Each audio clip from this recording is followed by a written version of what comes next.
Hey guys, welcome back. It is Melle and Hellpowna Game 2. Hellpowna, of course, being Pizza Boy Coco now, for whatever reason. And this is for the CALLOUS Invitational 3 Play-In Tournament, Round of 8. So, Hellpowna busted out some creative shit. He had a Recover Metacham, he had an Umbreon, a couple other funky things. And that gave him a 6-0 victory, actually, in Game 1. And he's looking to close Melle out. Melle, who was in the main event last year, is going to have to rattle off 2 in a row in order to stay alive and try to fight his way into the main event. So here we go. Melle on the bottom again. He's got a T-Tar lead. It's a Zapdos on the top for Pizza Boy Coco, which is Hellpowna. Rock Slide protected against here. No harm, no foul. Claydol coming in. There's a Rock Slide again. It's going to do 21% here. Claydol, of course, has lefties. And here comes a Coon for Melle. Going to take an Earthquake, no problem, just 15%. Looks like a bulky Coon. I think Earthquake would have done at least a little more than that if it were a pure offense Coon. And Surf is going to blank on a Bliss, so it looks like a fairly defensive team this time from Hellpowna. Calm Mind and Toxic exchanged here. Seems like a fair deal. Puts a clock on the Coon. Calm Mind number 2 coming down. And Bliss simply going S-Toss here. 25% lets us know just how much HP that Coon has. 400 plus, of course. And here is a Rest. He's at +2/+2, so he's moderately safe from Zapdos, but Zapdos could just roar him away. Does go for Thunderbolt. Takes a third. No Sleep Talk, so last move TBD here. You would think it would be, I guess, Roar or Ice Beam, right, if it doesn't have Sleep Talk. And he's going to not take another Thunderbolt. He switches out to Rachi here. There's Claydol. See what they want to do. And Coon coming back. There's an Earthquake. And he's going to be on the good end of a Wish. Back up to 100%, negating both the Earthquake and the Zapdos Thunderbolt. That being said, Zapdos comes right back in to greet him. Coon is at 100% right now. He's killed 2 sleep turns. He's not going to stay in without those boosts to try to take a Thunderbolt. It would do a whole heck of a lot. Claydol comes in instead, so both players bring that poke, though there are no spikes to be seen thus far. And it's a failed Protect from Zapdos as the Rachi makes a reappearance. Body Slam, 60% chance thanks to Serene Grace of getting Paralysis, and he does find it on Claydol. It's going to be immediately refreshed away, however, and Melle reveals that he did bring a Spiker, Skarmory. There's lair number 1. Zapdos comes in to try to scare it off. Probably will be successful in that endeavor. Rachi comes in. It's a Toxic, maybe trying to hit, I guess, the Claydol on the way in. But Rachi going to blank it instead. Protect and Body Slam respectively. Obviously a defensive Jirachi here. Body Slam, Wish, Protect, Fire Punch is the standard set when you see Body Slam. It could be like a mixed attacker, but it doesn't look like that. It looks like just a standard Asterachi. Does go Fire Punch, 13%, not a big deal. Rapid Spin wipes out those spikes, and Skarm comes back in as Zapdos comes back in. Tempo advantage and information advantage for Hellpowna. Here's Dugtrio, successfully traps the Rachi. Protect, Earthquake. He's going to go for it here. There's a 60% chance of paralysis. The odds are against him. Here's the Body Slam. Does not get it. That is crucial. He risks the unfavorable 40-60 play, but gets away with it. Had he been paralyzed there, it is an entirely different story. I don't know that I like that risk for Hellpowna. Like I said, it is a 40-60 chance against him, but he takes the gamble and gets there.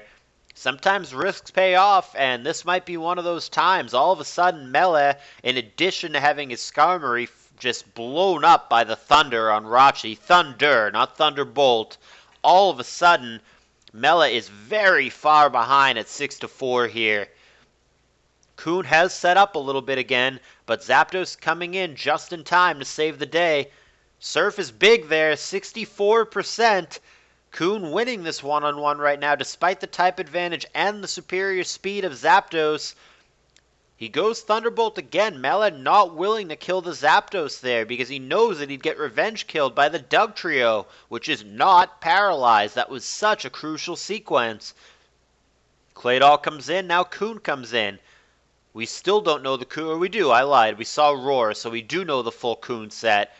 Rachi, on the other hand, has Thunder and Calm Mind. We don't know much beyond that. You could think that it would be Wish and another attack move, Psychic being the obvious one, but it could be Ice Punch, Fire Punch, HP Grass, plethora of things.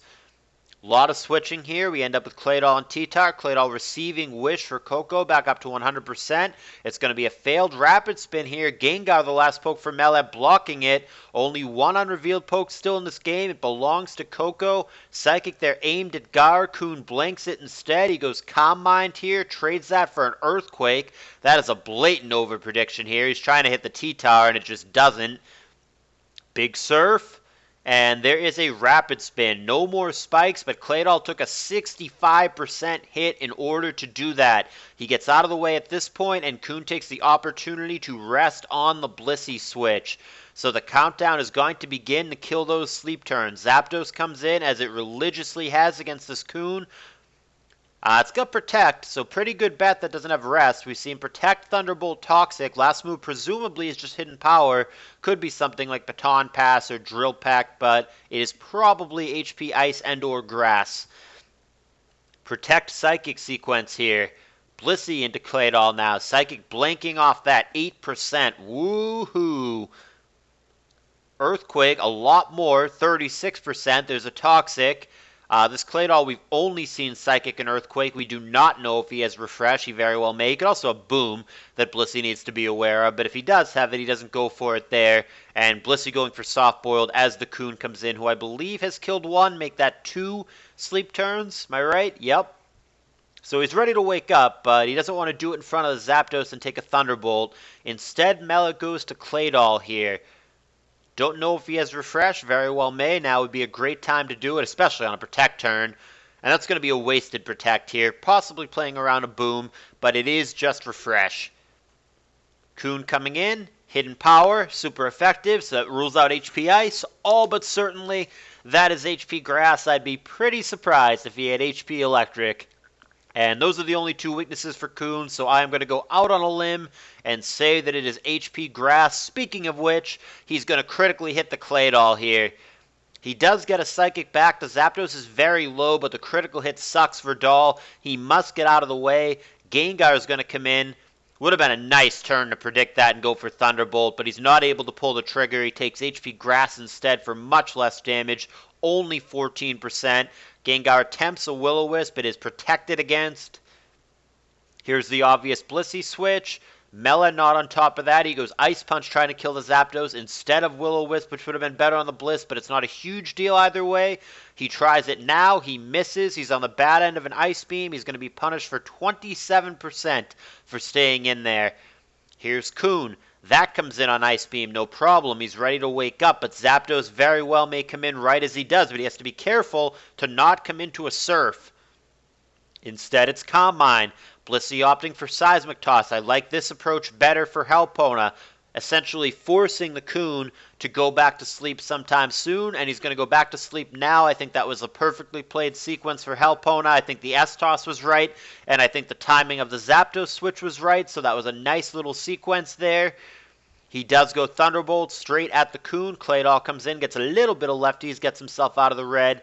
And Hellpowna, again, not able to predict the incoming Gengar. He again just gets it with HP Grass, which is better than nothing for sure. The damage all adds up.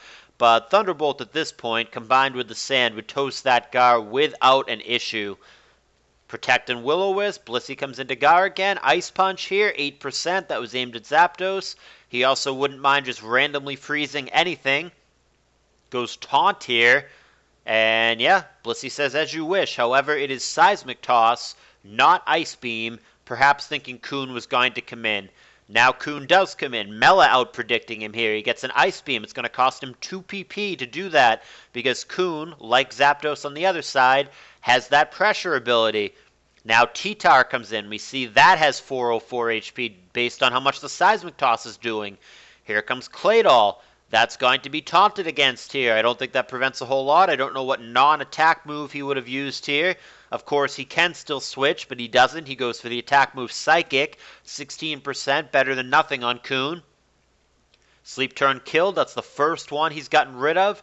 Zapdos here with another opportunity. Claydol, not predicted. He's been off with that Zapdos prediction.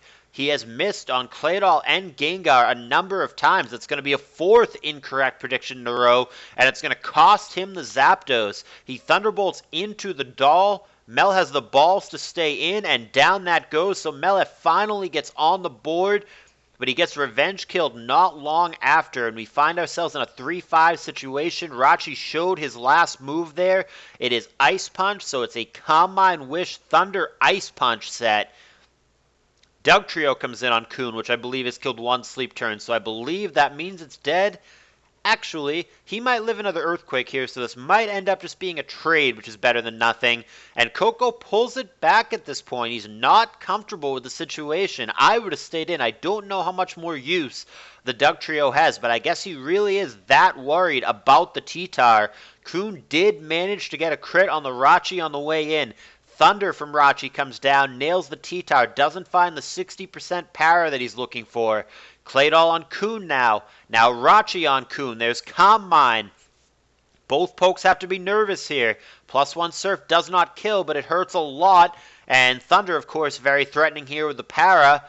And he does find the 60% power. There's the Roar, but the power is going to make it, so Blissy's faster. Coon cannot get rest off here, and it finally falls to the Seismic Toss. Only 2 pokes left for Melle, the T-Tar and the Gengar. T-Tar going for the throat here. He feels like maybe this is his final out. He goes Dragon Dance. He doesn't have Lum. He has lefties, so he's going to have to make this sweep count, and he's going to have to do it fast. There's Rock Slide. He finds the flinch that he was presumably looking for. A crit would have been better, but he'll take it. Blissey on her deathbed. There's Earthquake. Down she goes. However, Dugtrio should be faster here with the T-Tar only at +1 as opposed to at +2. That is the case. Dugtrio gets the revenge kill. It's going to have to be Gengar against the world. We don't even know what the last poke is for for Coco, who uses Will-O-Wisp. It's going to blank on Claydol. There's Ice Punch, needs a Desperation Freeze, gets it, so he has a puncher's chance in hell here if Claydol never thaws, and if he gets the right sequence of events against the remaining pokes, but we don't even know what the last poke is. None of that is going to matter. He is not even going to have a chance. It's going to thaw, it's going to Psychic, down it goes, and Hellpowna is going to win Game 2 as well without even revealing his final Pokemon. It is going to be a 2-0 game win for Coco. He's going to knock out Melle, who will not be in the main event this year. Hellpowna looked dominant in this set. Game 1, the score was just a 6-0 beating. I think it came down to one very important turn, but it ended up being a one-sided affair. And this game honestly wasn't that close either. It's going to be a 4-0 victory without even revealing a poke. I mean, in both games, there were crucial Dugtrio sequences that may have decided the game. Game 1, Melle made a greedy Dugtrio switch and got caught. And in this game, Hellpowna got greedy, gambled on a 60-40 against him, and he got it. Had the Jirachi for Melle Body Slam paralyzed the Dugtrio, which it had, like I said, a 60% chance of doing, I think this game looks drastically different. It's hard to know really truly without knowing what the last poke was, but it was definitely a very important sequence, and that Dugtrio ended up doing stuff for Hellpowna later in the game, the same way the Rachi, had it been alive for Melle, would have benefited him throughout the game. So that was just a big, big turn. But the cards fell as they did, as they say, and it's going to be Hellpowna moving on. Melle is going to be out. So thumbs up if you have enjoyed this series, and there is going to be more content from CALLOUS Invitational 3 play-ins coming up.